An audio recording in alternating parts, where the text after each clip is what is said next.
Hello दोस्तों, नमस्कार। मैं हूं Anju Yadav. Learn with India 2024 के ऑनलाइन क्लास में आप सभी का स्वागत करती हूं। दोस्तों, वर्तमान समय में हम लोग बीपीएससी टीआरई 3 और 4 को टारगेट करके कंप्लीट जीके और जीएस के प्रश्नों को देख रहे थे। आज हम लोग मिसलेनियस यानी इसमें जीके जीएस का कंप्लीट सब्जेक्टों का प्रश्न रहेगा और ये सीटेट, सुपरटेट और यूपीटेट के लिए भी कारगर क्लास होगी। और जो प्रश्न है इसमें लिया गया है एनसीईआरटी और एससीईआरटी आधारित है, जो बीपीएससी टीआरई 3 और 4 में पूछा जाता है।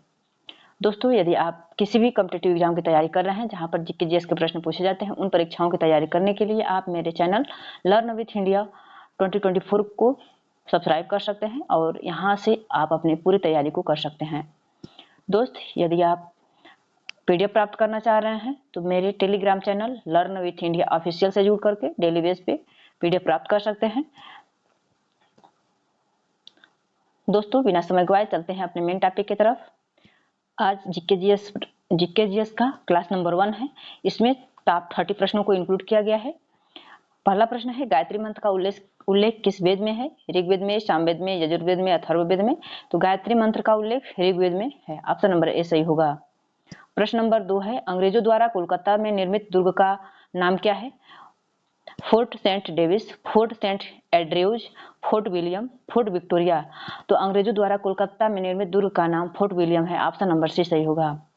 अगला प्रश्न है, प्रश्न नंबर 3 है, इंग्लैंड के हाउस ऑफ कॉमन्स द्वारा भारत के किस गवर्नर जनरल पर महाभियोग चलाया गया था? Wellesley, William Bentinck, Cornwallis, Warren Hastings? तो वारेन हेस्टिंग द्वारा इंग्लैंड में हाउस ऑफ कॉमन्स द्वारा भारत के वारेन हेस्टिंग पर महाभियोग जलाया गया था। यानी जो भारत के गवर्नर जनरल थे वारेन हेस्टिंग, उन पर हाउस ऑफ कॉमन्स द्वारा महाभियोग चलाया गया था। ऑप्शन नंबर डी सही होगा। प्रश्न नंबर 14 है, सिखों के अंतिम गुरु का क्या नाम था? गुरु अर्जुन देव, गुरु तेग बहादुर, गुरु गोविंद सिंह, गुरु अंगद? तो गुरु गोविंद सिंह सिखों के अंतिम गुरु थे। ऑप्शन नंबर सी सही होगा।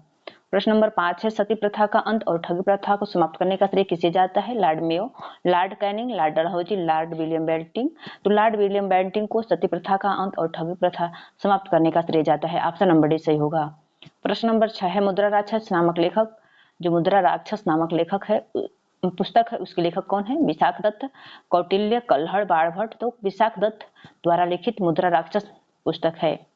प्रश्न नंबर 7 है, यामिनी कृष्णमूर्ति, प्रश्न दिया है, यामिनी कृष्णमूर्ति किस नृत्य शैली के लिए विख्यात है? मणिपुरी, गरबा, भारतनाट्यम, कथक? तो जो यामिनी कृष्णमूर्ति है वो भारतनाट्यम शैली के लिए विख्यात है। प्रश्न नंबर 8 है, लंदन किस नदी के किनारे स्थित है? राइन, टेम्स, सीन, मोस्कावा? तो लंदन टेम्स नदी के किनारे स्थित है। ऑप्शन नंबर भी सही होगा। प्रश्न नंबर 9 है, भारतीय मानक समय आधारित है, किस पे आधारित है?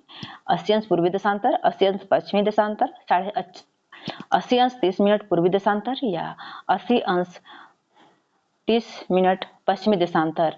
तो यहाँ पे होगा जो भारतीय मानक समय आधारित है 30 अंश 80 अंश 30 मिनट पूर्वी देशांतर। ऑप्शन नंबर सी होगा। यहाँ पे मिसप्रिंट हो गया है। ऑप्शन सी सही होगा। भारतीय मानक समय रेखा 82.5 अंश पूर्वी देशांतर है। ऑप्शन नंबर सी सही होगा। प्रश्न नंबर 9 को एक बार और देख लेते हैं, थोड़ा इसमें मिस्टेक हो गया था। भारतीय मानक समय रेखा आधारित है 82.5 अंश पूर्वी देशांतर, जिसे 82 अंश 30 मिनट पूर्वी देशांतर कहा जाता है। ऑप्शन नंबर सी सही होगा। प्रश्न नंबर 10 है, पृथ्वी के आंतरिक किस ग्रह पर वायुमंडल पाया जाता है? मतलब पृथ्वी के अतिरिक्त किस ग्रह पर वायुमंडल पाया जाता है? बुध, मंगल, बृहस्पति, शनि? तो शनि पर पाया जाता है। मतलब वायुमंडल पृथ्वी पर पाया जाता है और मंगल पर पाया जाता है। ऑप्शन नंबर भी सही होगा। प्रश्न नंबर 11 है, भारतीय रिजर्व बैंक का राष्ट्रीयकरण किया गया था कब? 1949 में, 1948 में, 1951 में, 1947 में? भारतीय रिजर्व बैंक का राष्ट्रीयकरण 1949 में किया गया था। ऑप्शन नंबर ए सही होगा। भारतीय विदेशी व्यापार संस्थान कहाँ स्थित है? नई दिल्ली में, हैदराबाद में, मुंबई में, अहमदाबाद में? तो भारतीय विदेशी व्यापार संस्थान नई दिल्ली में स्थित है। ऑप्शन नंबर ए सही होगा।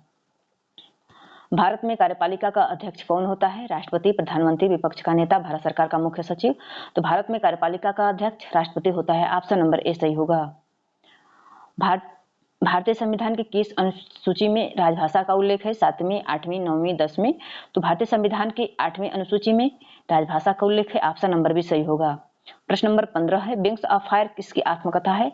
अटल बिहारी वाजपेयी की, नरसिम्हन की, कस्तूरी रंगन की, एपीजे अब्दुल कलाम की। तो एपीजे अब्दुल कलाम की ये आत्मकथा है wings of fire. Option number D सही होगा।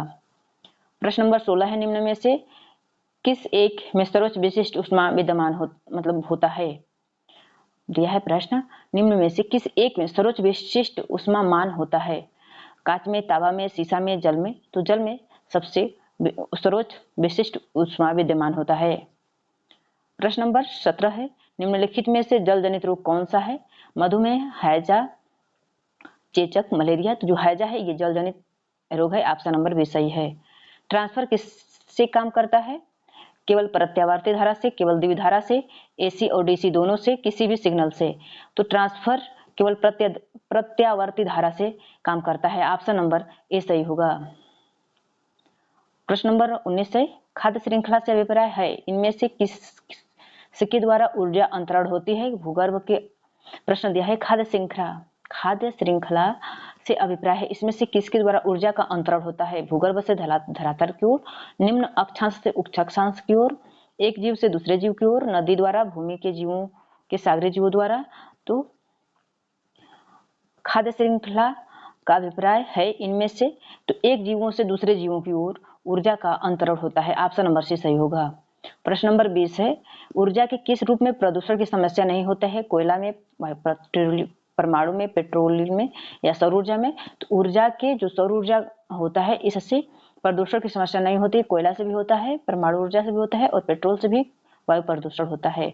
प्रश्न नंबर 21 है बैरोमीटर की खोज किसने की थी? राइट ब्रदर्स ने, ई टोरिसेली ने, मार्क जुकरबर्ग ने। इनमें से कोई नहीं। तो ऑप्शन नंबर बी है ई टोरिसेली ने हैं बैरोमीटर की खोज किए हैं।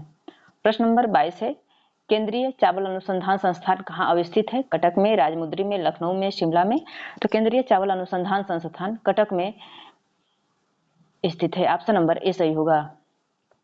प्रश्न नंबर 23 है वह संविधान संशोधन जिसके अनुसार जीएसटी पारित किया गया था 101वां था, 102वां था, 197वां था, 95वां था। तो संविधान का जो 101वां संविधान संशोधन था उसके द्वारा जीएसटी पारित किया गया था। प्रश्न नंबर 25 है सोशल नेटवर्किंग वेबसाइट फेसबुक के संस्थापक का नाम क्या है? Julian Assange, Mark Cruise, Mark Zuckerberg. इनमें से कोई नहीं। तो सोशल नेटवर्किंग वेबसाइट फेसबुक के संस्थापक मार्क जुकरबर्ग हैं। प्रश्न नंबर 26 है निम्न में से कौन सा पहला वायसराय था? लॉर्ड कर्नवालिस, पिट, लॉर्ड कैनिंग, लॉर्ड क्लाइव। तो भारत का पहला वायसराय लॉर्ड कैनिंग थे। ऑप्शन नंबर सी सही होगा। प्रश्न नंबर 27 है यूनानियों को भारत से बाहर किसने निकाला? चंद्रगुप्त मौर्य ने, चंद्र विक्रमादित्य ने, अशोक ने, बिंदुसार ने। तो चंद्रगुप्त मौर्य ने यूनानियों को भारत से बाहर निकाला था। प्रश्न नंबर 28 है सुल्तान रजिया बेगम किसकी बेटी थी? बलबन की, कुतुबुद्दीन ऐबक की, इल्तुतमिश की, रुकनुद्दीन की। तो जो सुल्तान रजिया बेगम थी वो इल्तुतमिश की बेटी थी। ऑप्शन नंबर सी सही होगा। प्रश्न नंबर 29 है निम्न में से किसने गदर पार्टी की स्थापना की थी? वी डी सावरकर, भगत सिंह, लाल हरदयाल, चंद्रशेखर आजाद। तो लाल हरदयाल सिंह ने गदर पार्टी की स्थापना किए थे। आज का अंतिम प्रश्न है महात्मा गांधी ने वर्ष 1930 में सविनय अवज्ञा आंदोलन कहाँ से प्रारंभ किए थे? साबरमती आश्रम से, अहमदाबाद से, पोरबंदर से, डांडी से। तो महात्मा गांधी ने साबरमती आश्रम से डांडी वो 1930 में सविनय अवज्ञा आंदोलन प्रारंभ किए थे। दोस्तों यदि आप अन्य सब्जेक्टों का सब्जेक्ट वाइज यदि जीएस का कंप्लीट तैयारी करना चाह रहे हैं तो मैं पहले प्ले लिस्ट बनाई हूँ। आप वहां से जा करके जुड़ करके मेरे चैनल से जुड़ करके आप विधिवत ढंग से सभी सब्जेक्टों का प्ले लिस्ट बना है जीएस का और आप वहां से बढ़िया से तैयारी कर सकते हैं। दोस्तों आप लोगों को बता दूं मैं कंटेंट तैयार करती हूँ। यदि इसमें से कुछ गलती हो जाए, मिसप्रिंट हो जाए तो उसके लिए मैं आभारी हमेशा रहूंगी। आप कमेंट बॉक्स में सुझाव देने का कष्ट करिएगा और यदि मेरे चैनल को सब्सक्राइब नहीं किया तो सब्सक्राइब करिएगा। साथ साथ लाइक, शेयर और कमेंट जरूर करिएगा। जय हिंद, जय भारत।